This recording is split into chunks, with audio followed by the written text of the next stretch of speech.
మేమందరం కూడా సానుభూతిని తెలియజేసుకుంటూ ఈ కార్యక్రమంలో భాగంగా మనం జరిగినటువంటి విషయంలో ఈరోజు పాలాభిషేక కార్యక్రమం ఉంది. వాళ్ళందరూ కూడా పాల్గొనవలసిందిగా కోరుతున్నాం.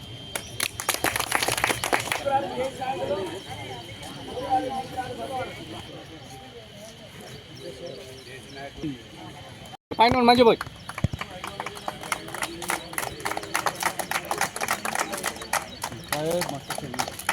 ఈరోజు చాలా సంతోషకరమైన విషయం ఏంటంటే సీఎం గారు చొరవతో చాలా తొందరలో మా ప్రాబ్లమ్స్ను అర్థం చేసుకొని మాకు ఇంత పోస్ట్ తీసుకొని అంటే ఇంత ఎఫెక్ట్ చూపించినటువంటి మన డ్రైవర్ శంకరన్న మరణం ద్వారానే ఒక 50% మాకు లాభం జరిగినట్టు.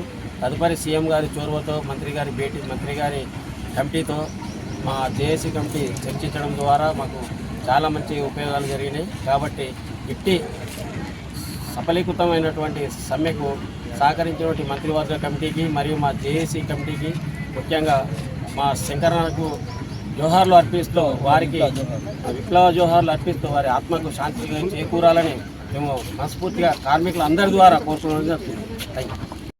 సమ్మెలో పాల్గొనడం జరిగింది. ఇందుకు ముఖ్యమంత్రి గారు స్వయంగా ఉప ముఖ్యమంత్రి గారి నేతృత్వంలో మా యొక్క సమస్యలను సానుకూలంగా స్పందించి మా యొక్క 32 డిమాండ్లను నెరవేర్చినందుకు ఈ సమ్మెలో పాల్గొన్న ప్రతి కార్మికుడికి కృతజ్ఞతలు తెలియజేసుకుంటూ అందరికీ ధన్యవాదాలు చేసుకుంటాం.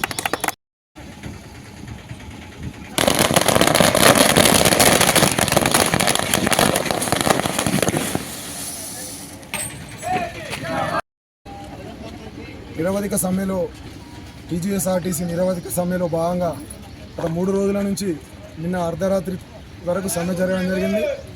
దానికి రాష్ట్ర ప్రభుత్వం గౌరవ సీఎం గారు రేవంత్ రెడ్డి గారు స్పందించి ఏదైతే జేఏసీ నాయకులను చర్చలకు పిలవమని ఆదేశించారో నిన్న పొద్దున మధ్యాహ్నం నుంచి ఈరోజు ఉదయం 3 గంటల వరకు నిరంతరంగా సుదీర్ఘంగా 14 గంటల చర్చలు జరపడం జరిగింది.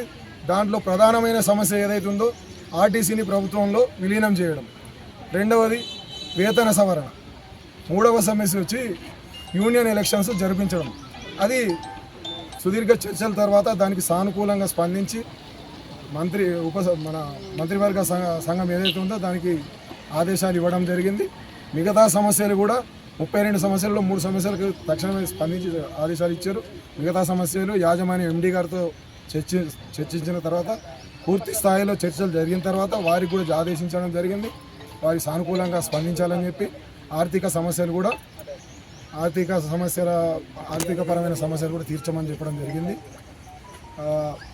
ఈ ఉద్యమంలో పోరాడినటువంటి అసూలు బాసినటువంటి మా నర్సంపేట డిపో శంకరన్న గౌడ్ గారికి వారి కుటుంబానికి మా సిరిసిల్ల డిపో జేఏసీ తరఫున ప్రగాఢ సానుభూతి తెలియజేస్తూ వారికి ఆ భగవంతుడు మనోధైర్యాన్ని ఇవ్వాలని చెప్పి కోరుకుంటూ చేయడం జరిగింది. సమ్మెలో ఆర్టీసీ వాళ్ళు పెట్టిన డిమాండ్లను గౌరవ ముఖ్యమంత్రి గారు దాన్ని నిర్ణయం తీసుకోవడం జరిగింది. మిగతా డిమాండ్లను కూడా సానుకూలంగా నిర్ణయం తీసుకుంటానని మేము కోరుకుంటున్నాము. గౌరవ ముఖ్యమంత్రి వాళ్ళకి, మిగతా మంత్రివర్గానికి అందరికీ మేము ధన్యవాదాలు ఆర్టీసీ తరఫున తెలుపుతున్నాము.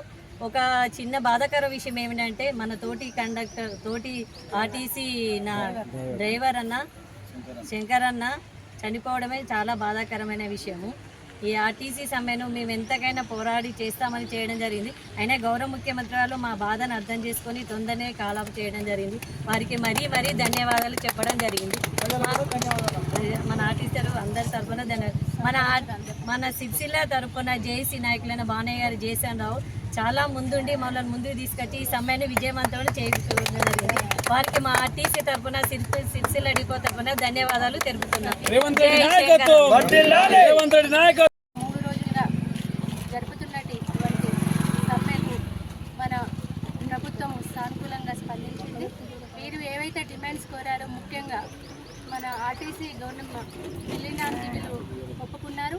అలాగే దాంతోపాటు వాళ్ళ వేతన సవరణ 10% వేతన సవరణ కూడా గవర్నమెంట్ ఒప్పుకుంది. దాంతోపాటు మహిళలైతే ఏవైతే వాళ్ళ సమస్యల పరిష్కారానికి డిమాండ్ చేశారో వాటికి కూడా ప్రభుత్వం సానుకూలంగా స్పందించింది.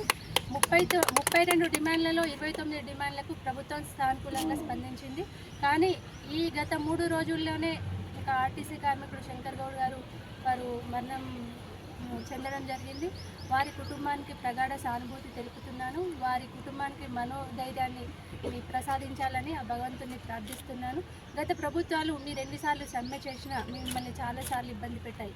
కానీ ఇప్పుడు ఈ ప్రభుత్వం ప్రజాప్రభుత్వం, మీరు ఎన్నుకున్న ప్రభుత్వం, మీ కార్మికులు ఇబ్బంది పడకూడదు అని చెప్పేసి మన ప్రభుత్వం ముందుకొచ్చి మీ సమ్మెకు కారణమైన సమస్యలు ఏవైతే ఉందో వాటిని పరిష్కరించడానికి ముందుకొచ్చింది. కాబట్టి మీ ఆర్టీసీ కార్మికులకు మరియు మా ప్రభుత్వానికి మన ప్రజలందరి తరపున ధన్యవాదాలు తెలియజేస్తున్నాను.